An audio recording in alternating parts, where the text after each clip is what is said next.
अरे अब तो तोरा आगे पीछे सामने केस हो गया, अब तो ज्ञान होना चाहिए। बउआ थोड़े है तू, अब बउआ नहीं ना है, बच्चा नहीं ना है, सब तरह आगे पीछे केस हो। अब तोरा गाना बढ़ेंगे तो सीखेगा। जब मगही गाना गईले वो छोटा चोर कही का, हाँ, मेरा चेला का गीत गा के, हाँ, जिसका नाम है कुंदन अहिरा, हाँ, हमारे जिला देने के बारे कुंदन अहिरा सर्च करी यूट्यूब पर, अब ओकर लड़का का गाना गा के चोरा छोटा कहा के लगा चोरा तेरे नन वाली खाया काट के से काला जान जान जान हमारो के ले चल ससुरिया बन तो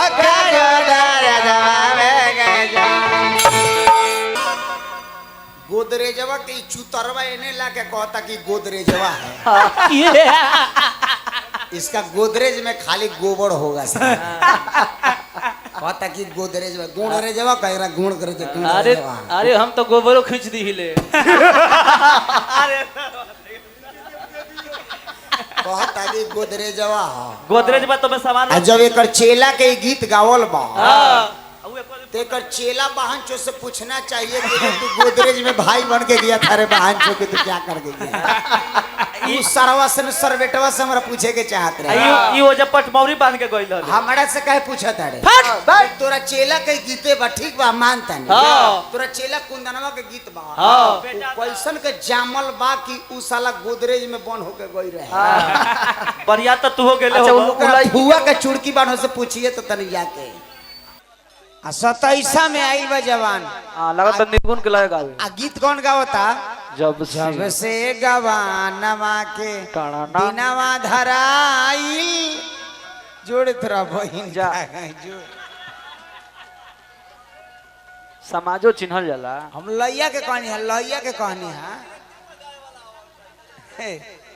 अच्छा बताई आदमी के सोचे के चाहिए 27 में हम आइल बानी तब तो में कौन लई गावे के बा हमरा। हाँ अब 27 में आइल बड़े गाँव तारे जब से गवनवा के दिनवा धराई, हाँ रतिया नींद अब देह पियर आई जोरे। फिर तक अपन बाबू के क्रिया में गावता रहे।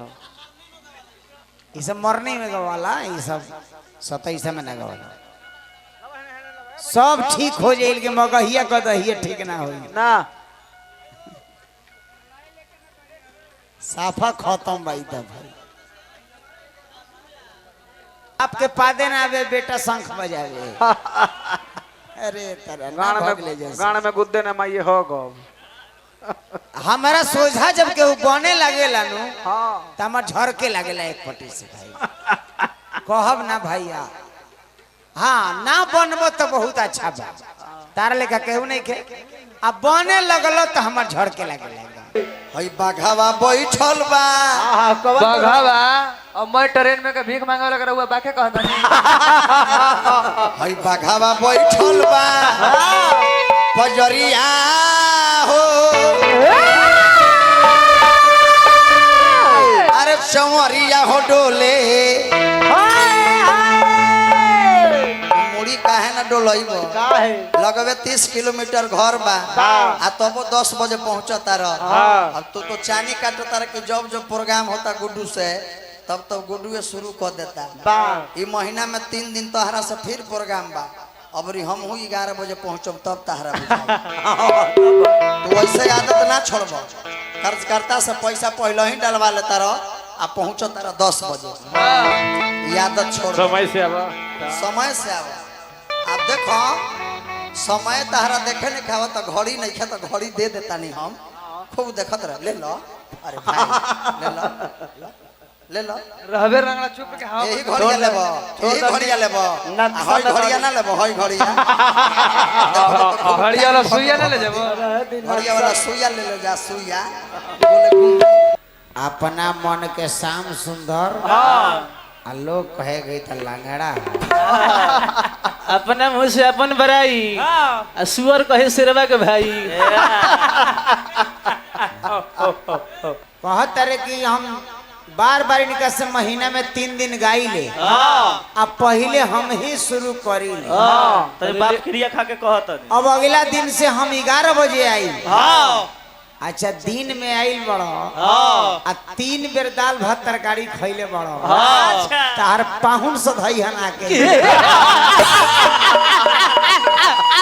खाली खा के खेत में हगल बना लोग रोज ये चालू कर दशरथ बाबू दिन में आ गई बड़े 3 बार खैले बड़े आ तो के सधाई पहले शुरू कर दे तो बड़का दिक्कत हो गई तारा एक किलो गई परे परी नु एक बार दोनों आदमी का लेम जा ना अरे पहले तू कइले चाहे पहले हम बतिया बराबर है नु एक बार जा आई पगला के बुझाए तब क्या महावीर कहां से मगहिया गदहिया के बोला ले तारी सब छोरी महावीर हमरे जिला के गाना गा के हिट हो गइले तो हरे नमवा लिखा हलियो काट के भले से कर जवा में गे जा हमारो के ले चल ससुरिया बन काके मोरारे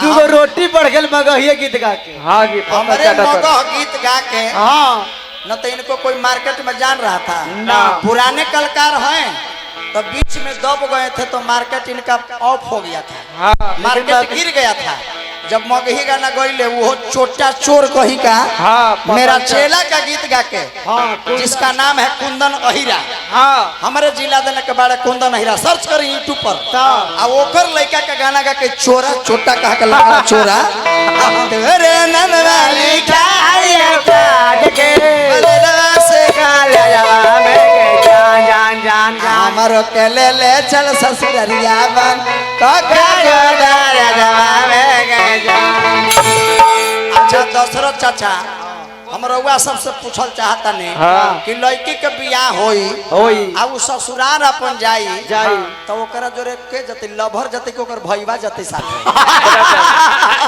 गोदरे जवा में बंद होके लभर जते के भईवा जते पूछे इस लंगड़ा से छोटा से हां जी अच्छा ठीक है लभारवा गोदरे जवा में बंद होके जतई अच्छा भैया भुला देता है पंखा में क्रिया हो जाए जो रे छोटा चोर कहेगा जो जो जो जो राजकुमार चाचा के तू नाम हंसा दल है जो जो जो ओइसन सुंदर गाना की वो गाना हनुमान चालीसा के बराबरा में बाजल है मंदिर पर जितना हनुमान चालीसा मंदिर पर बाजल है उतना वो गाना बाजल है पागल कुत्ता वो गाना को हंस दिया है तो चेला के गीत है तोहरे नमवा लिखो हलियो का बोले डवा से करे डवा में के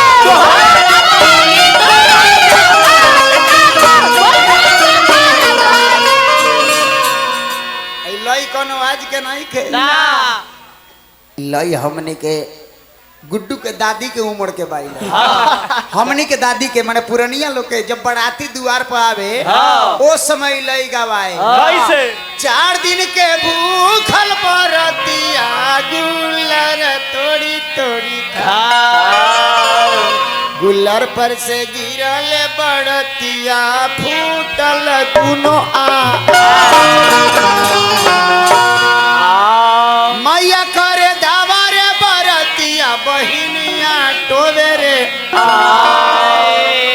धीरे धीरे टोहे रे दीदिया दुखाला बड़ी जोड़ याजे कलय बा बहुत यो हमरा कलय हो जब तू लंगटे घुमत होखबो हम एकर जन्म ना होई ए इनकर दादा लंगटे घुमत होई दादा लंगटे घुमत ये ना ई तो होबो ना एकर त माई ओ घड़ी हाफ बिस्टी पर घुमत जब ही आप जो तोहरे नमवा लिखो हलियो काट के बोले जवा से करे जवा में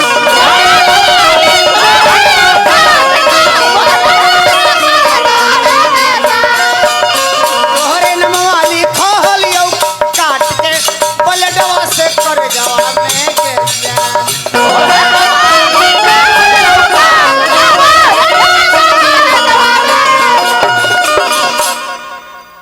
गोदरेजवा के चुतरवा एने लाके कहता कि गोदरेजवा है इसका गोदरेज में खाली गोबर होगा कहता कि गोदरेज में गोदरेजवा कहेगा गुण करे अरे अरे हम तो गोबरो खींच दी हिले अरे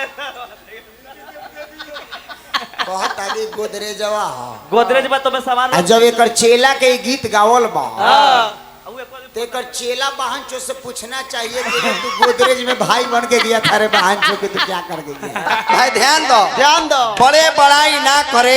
हाँ एक एक शब्द पर ध्यान दो। हाँ तारा से उम्र में बहुत छोट बने, लेकिन तारा से बुद्धि में हम बहुत आगे बने। हाँ जी बड़े बड़ाई ना करे, हाँ बड़े न बोले बोल बोल और रहीमन हीरा कब कहे कब? कि लाख टका अनमोल। खाली गाड़िए में भूख लगे तो भोजन कर लो, ये प्रकृति है। हाय भूख लगे तो भोजन कर लो, लो। ये प्रकृति है। हाय बिना भूख के बार बार भोजन करना हाँ। ये विकृति है। हाय। और अपने भूखे रहकर हाँ। किसी भूखे को भोजन करा देना, हाँ। यही तो हमारा देश का संस्कृति है। निमन निमन बात बोलो। हो जी। जितना बड़ा प्लॉट होता है गार्जियन, हाँ। उतना बड़ा मकान नहीं होता। ना जितना बड़ा मकान होता है, हाँ। उतना बड़ा दरवाजा नहीं होता। नहीं। और जितना बड़ा दरवाजा होता है, हाँ। उतना बड़ा ताला नहीं होता। नहीं। और जितना बड़ा ताला होता है, हाँ। उतना बड़ा चाबी नहीं होता। लेकिन सबका मालिक चाबी होता है। आज हमहू स्कॉर्पियो से आइल बने, हाँ। हमर भाइयों 4 व्हीलर से आइल बा। हाँ। चाबी भुला जाए, यही जे रहे पड़ जाए। इससे छोटा छोटा चीज को आप इग्नोर करते हैं। छोटा चीज है, इसको हम क्या बात करें रे? ध्यान दीजिए, छोटा चीज ही बहुत बड़ा हो जाता है। जैसे मैं सॉरी, किसी से आप झगड़ा कर रहे हैं, हाँ। आप कोई एक आदमी बोल दिया कि भाई सॉरी, सॉरी, तो आप शायद माफ कर दीजिएगा। हाँ माफी मांग ले लो। छोटा चीज है ना, सॉरी, हाँ। झगड़ा खत्म हो गया। हाँ। और वही यदि डॉक्टर भी जाइएगा, हाँ बबुआ नस सर जी है, हेलो, शांति रखी। लइकन के का करब? लइकन ई उम्र में से शांति से, ई उम्र में लइकन ना करिए तो कब करिए? हाँ जी। सॉरी, सॉरी कितना छोटा शब्द है। हाँ। सॉरी, झगड़ा खत्म हो जाएगा। और वही सॉरी यदि डॉक्टर के पास जाइएगा, और नब्ज धर के और डॉक्टर साहब कह देंगे सॉरी, सॉरी निकल गए, तो वही जो खत्म हो जाइए। तो बात यही है सर, छोटा छोटा चीज को आप इग्नोर मत कीजिए, वही चलकर बड़ा हो जाता है। अरे की कल जुग में नचनिया हमहू लेके आइल बनी, तुहू लेके आइल हो खबर, तो कहता कि अपन लड़की के बोला दो, अपन लड़की के बोला दो, अपन लड़की के बोला दो। तो हूँ अपन लड़की के बुलाइए। बहुत तो खराब अपन लगा। लड़की एक आप जादव परिवार में होकर इस तरह का बात बोलना, हाँ। अरे अरे हमहू जादव जी हैं, तुहू जादव जी हव, हाँ। लेकिन तू कौन जादव जी हव? कौन? भैंस गिरल बा इनार में, हाँ। आ चोकर लेके दिखावा था, आओ भैंस इनार में गिरल बा, चोकर देखो बताई है ना जी, ना। दो चार गो लोग के बोलावो, रासा उसा लावो, हाँ। जैसी भी बोलवावो, तो भैंसिया इनार में से बहरी निकले। सब प्रसंग में निर्गुण के धुन ना ढुकावैया, ई जन्म के प्रसंग है। सीख इतना दिन से गावता रहे।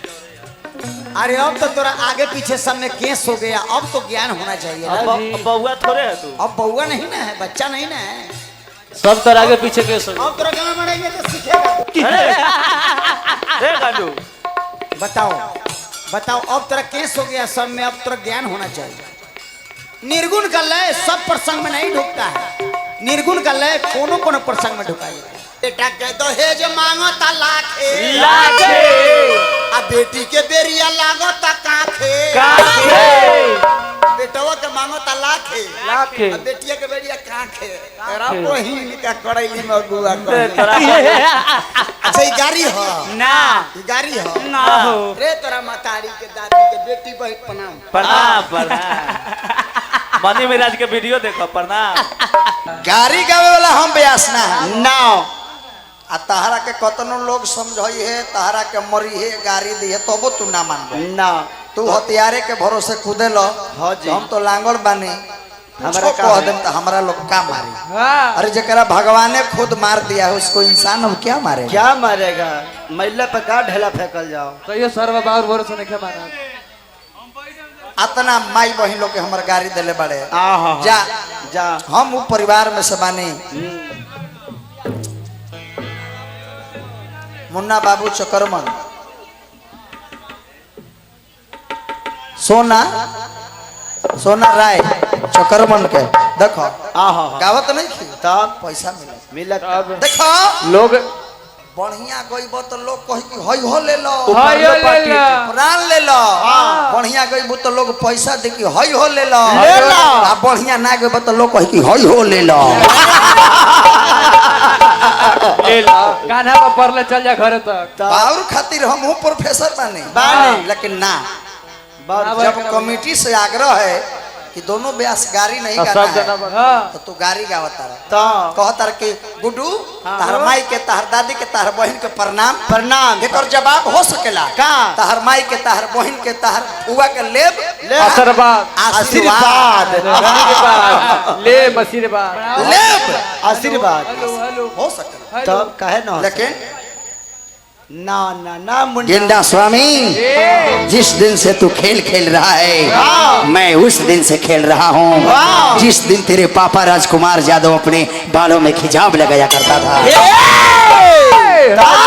कातिया गुंडा बनने का इतना शौक है कातिया शेर बनने का इतना शौक है रे मुकेश लोथा हिजड़ों का सहारा लेना छोड़ दे मैं तुझे जरूर मारूंगा मैं तुझे मारूंगा जगह भी तेरी होगी बंदूक भी तेरी होगी गोली भी तेरी होगी सिर्फ वक्त हमारा होगा जियो तब ठीक है ध्यान दो लेकिन क्या मारा जाओ पूजा हमार गुड्डू हलचल ब्यास से एक और बात बोले हैं कि 12 बजे दिन में राम जी के जन्म भई रहे अब 12 बजे रात में कृष्ण भगवान के जन्म भई रहे अच्छा बताई 1505 ईस्वी में 1505 ईस्वी में इस समय का निर्माण उत्पत्ति हुआ है 1505 ईस्वी में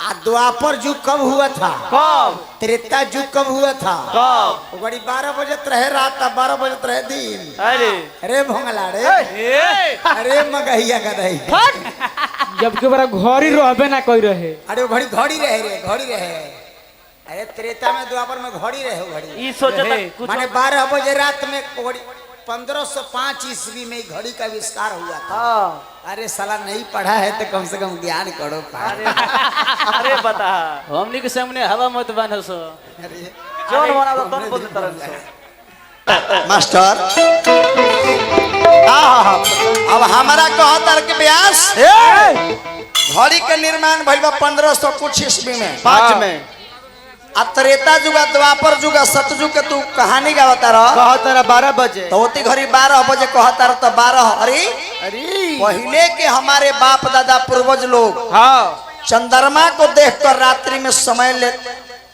बुझ जाते गार्जियन झूठ यदि बोल रहे हैं तो बोलिएगा हाँ जी रुका 1 मिनट ठीक बा आज भी गांव भर है ए बबुआ रहा हाला मत करो 5 मिनट रुको आज भी गांव के बुजुर्ग व्यक्ति से आप पूछिएगा बिना घड़ी देखे आपको समय बता देंगे दिन में चाहे रात में आज भी हाँ जी अनुमान से कि कितना बज रहा है सूरज के देख के बता दी सूरज के देख के बता देंगे चाहे समय दिन के देख के बता देंगे रात्रि में चंद्रमा के देख के बता दें कि समय कितना हो रहा है उसी अनुसार सुख सागर में वेद व्यास जी लिखल है कि कृष्ण भगवान के 12 बजे रात के मथुरा के कारागार में जेल में अवतार भइल माता पिता के कथनानुसार कृष्ण भगवान लड़का के रूप में जन्म ले अवतार पहले अवतार ले हाँ जी शंख चक्र गदा लेके अवतार ले लेकिन माई देव की कहली के प्रभु ई रूप में रउआ अवतार ले बानी तो कल्याण ना होई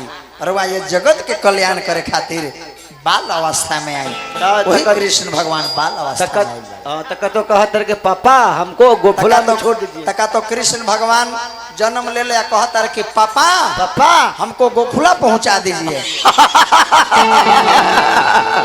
यदि कोनो किताब में पापा सुख सागर में चाहे रामायण में यदि पापा लिखल दिखा दीजिए तो मैं दुगोला का सारा पैसा यहीं छोड़ दूंगा तब पिताश्री तब वो पापा का आविष्कार ना होते घड़ी पापा का भी आविष्कार नहीं हुआ था पिताश्री लिखा गया था पढ़ो तुम अभी बउआ है तुम अभी बउआ है तुम